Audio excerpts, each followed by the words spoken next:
Alpine Liquid Fertilizers is your full season crop fertility specialist from start to finish. Visit alpinepfl.com for more.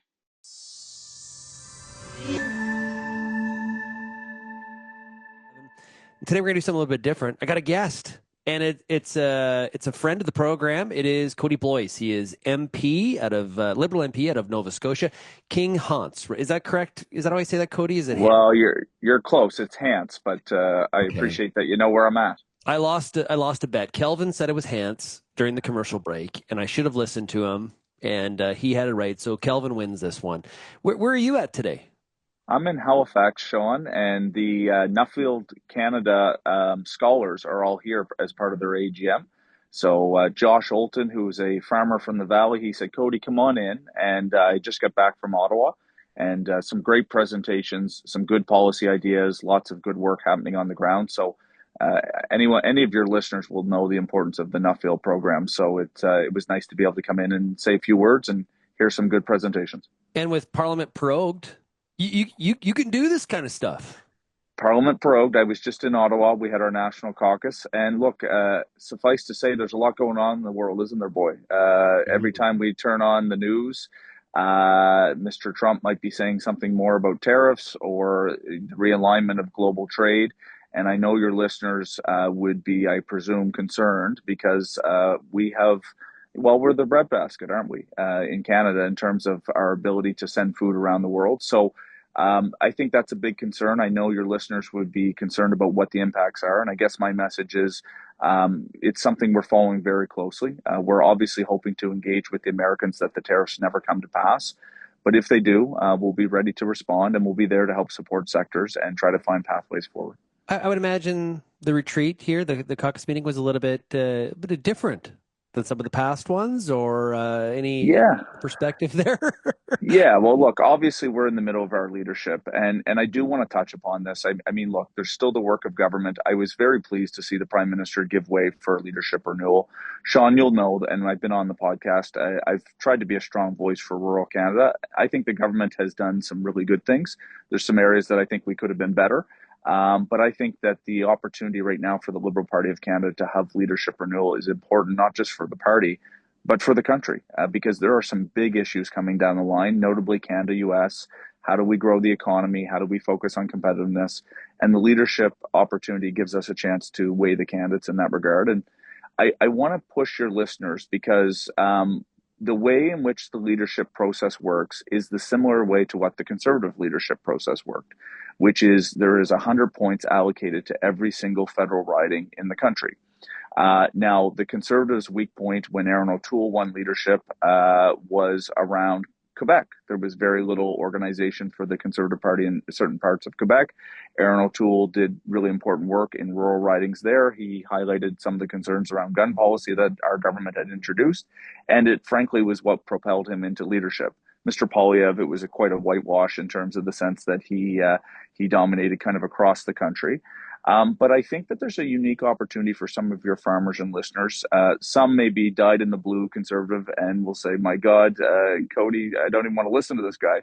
But others may be either unattached to a political party or see themselves as centrist or center-right, blue liberals or progressive conservatives, and maybe not particularly happy where the politics of leadership were in both major parties, maybe not completely enthralled with Mr. Poilievre or certainly not Mr. Trudeau.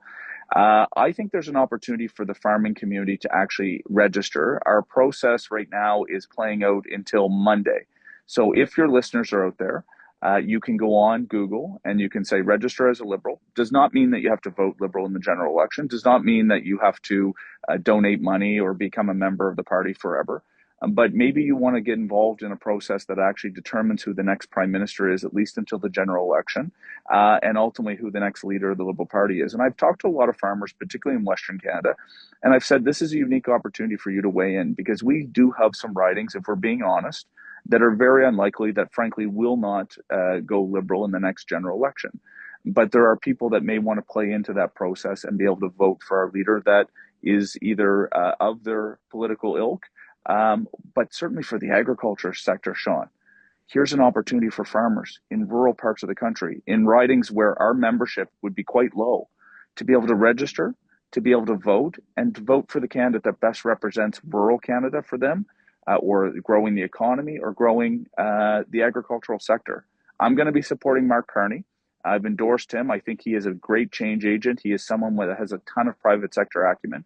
And I'm going to be working with him to build out his agricultural and his rural vision. And my message to your listeners, to your farmers, is you have 3 days, easy to do so, doesn't cost any money.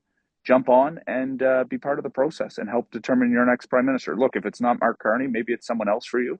But let's get involved, because you have the ability to directly elect your PM, and that doesn't always happen. What is it about Mark Carney for you? You mentioned change agent, but I'm curious. Go a little bit more in depth with that. Sure. I didn't have a theory on who you were going to support. I was wondering if Kody Blois would be throwing his name in the ring, actually, as one of the potential candidates at one time. But why Mark Carney? Well, first, you're very kind, Shaun. If I ever get to that point down the line, you'll be the first guy I call to be my my Western campaign lead. Look, for Mark Carney, a few things. One is he grew up in Western Canada. He grew up in the Northwest Territories. Was raised in Edmonton. Two teachers in a working class family. Hockey guy that went on to play hockey at Harvard. So obviously incredibly bright, incredibly intelligent. But I don't think that there is someone that has run for national leadership in recent memory in Canadian politics that brings the level of acumen and experience that he has. He is the only person in the world to have ever been the governor of two central banks in the G7. Stephen Harper tapped him to be the governor of the Bank of Canada during the financial challenges in 08 and 09. He was headhunted by the Brits to be the governor of the Bank of England during Brexit. He is the former chair of Brookfield, one of the largest companies in the world. So this guy brings a ton of public and private sector experience to the table at a time that I think our country really needs it. Our country needs leadership that is serious on the economy, that is serious on challenges around fiscal and economic dynamics that are going to be playing out, particularly in a world where Mr. Trump seems hell-bent on driving economic nationalism, which is going to really disrupt the way in which our global trade system has, I think, really benefited Canada as an exporting nation. So I think Mark Carney brings that experience. I've got great respect for my other colleagues. This isn't about, saying that they're not up for the job, but I think Mark Carney's the best person in the moment to lead us. And I can tell you this, I have a lot of people in my riding, not all of whom are Liberal, that are excited about the prospect of Mark Carney. And maybe some of your listeners, even if they won't vote Liberal, will be more, they'll see him as a more palatable choice, even if they didn't necessarily love our party all the way down the line. So let's pretend tomorrow morning, Saturday morning, you and Mark Carney are having a cup of coffee in Halifax. And he says, okay, Kody, what needs to be our agricultural platform? What do we need to be pushing to really grab the attention of Canadian farmers, East Coast, West Coast, prairies, Central Canada? What are you telling them? Well, the good news is, Shaun, I'm going to have that ability. The leadership dynamic, as you can appreciate, it's so short that, some of the real intricate policy that we could talk about on the show may not, come into the speaking points or kind of the points that you'll see in his leadership platform. But we will have a general election, and I do want to weigh in on it. Look, you mentioned the different commodity groups. I'll get the one that is closest in my riding, which is supply management. I know a lot of your listeners would be in Western Canada. That commodity group is not, I don't want to say not nearly as important, but it is not as prevalent given the fact that there's bigger, different types. But in my riding, it is a massive economic importance. And we have a U.S. government that I think is suggesting that they want to expedite the renegotiation of CUSMA. This is something that I think our government has to be strong on, saying we will be there to protect that system. We will be there to protect domestic supply. So that will be one thing that I have no doubt that you'll hear from the Liberal candidates, including Mark Carney. But we also have to position, similar to what I think I've been trying to do in years past, that Canada is an agricultural superpower. And I know that the prospect of tariffs create a dynamic where our trading relationship could be disrupted. But the world still needs what Canada produces. And we will still have to find a way to be able to get through that. So certainly talking about the fact that we have to be export focused, we have to be focused on competitiveness. Mark has talked to me about this. This is things that he wants to get done. He knows that we have to be more focused on generating wealth and economic growth in this country to be able to pay for some of the good social programs that the government has put in over the last 5 years. On a personal note, I think we have to have a bit of an ode to young farmers in this country about how we support intergenerational transfer, but also getting new entrants. One of the last presentations I just heard was from a gentleman. I don't have his name, but he's here in Halifax. He just went to Olds College, first generation farmer, and he was talking about the challenges that if you don't come from a farm family, but you still want to contribute, how do we create the tools necessary to make sure that you can have impact? I think that's a national question. We may not have all the answers, but part of what I'll be doing with Mark is saying that we ought to have further study and work with industry in that domain. Look, we could get into connectivity, we could get into the different pieces, but I think it's competitiveness. I think it's working with farmers to make sure that those export markets remain available in an uncertain trading world, and that we prioritize the needs of our farmers because they matter across the country. And let's be honest, Shaun, I don't think this government has had a terrible record on agriculture. I think there's been some good things done. We have very few voices to talk about it, and we don't really highlight it as much as we need to. And part of the thing I'm going to be saying to Mark, you want to be a prime minister in this country, you want to focus and find ways to be able to resonate across the country, it's got to be through agriculture. And I'm confident that we'll have some things. And look, maybe your listeners have some ideas. Maybe it's an opportunity for them to send some things in. Happy to hear them. Well, I think what you said there is fair. In terms of, I'll give you one example. I'll give you an example where my opinion, personal opinion, and then some of our audience disagrees with me, but on the CFR, clean fuel regulation, there is a really good agricultural story to be told from, how that policy could positively impact agriculture from a demand standpoint on things like canola, soybeans, wheat, and corn used for biofuels. Really don't think it was talked about enough or sold enough to the farming community in terms of some of the potential benefits. It was sort of like, well, they're going to get it. And it was sort of just, it just kind of happened. And so I would agree on an example like that. I would agree with your comment. Well, look, I would agree wholeheartedly that there's been some good things done. But again, we don't have that many voices. And this is where I come back to the point. There are 72 hours.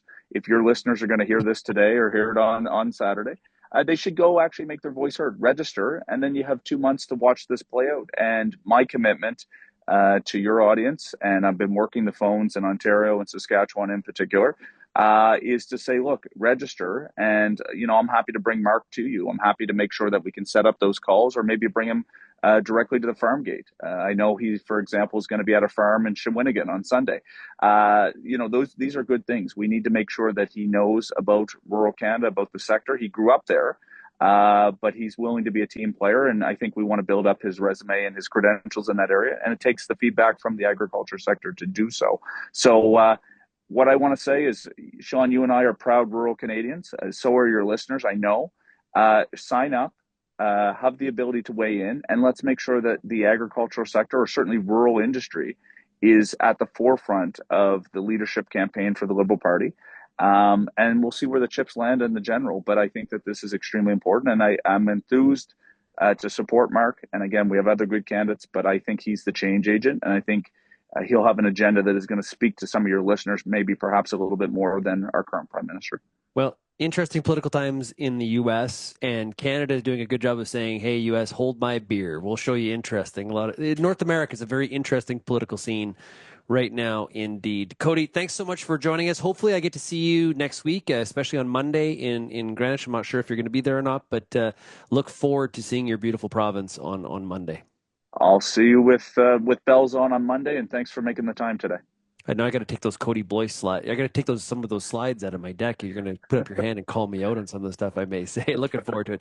That is Kody Blois. He is Liberal MP in King-Hants and from Nova Scotia, and appreciate him joining us here on the bonus segment for Real Ag Radio. And make sure, everybody, send me your feedback. shaney@realagriculture.com. And once again, have yourselves a great weekend, and we'll talk to you again next week.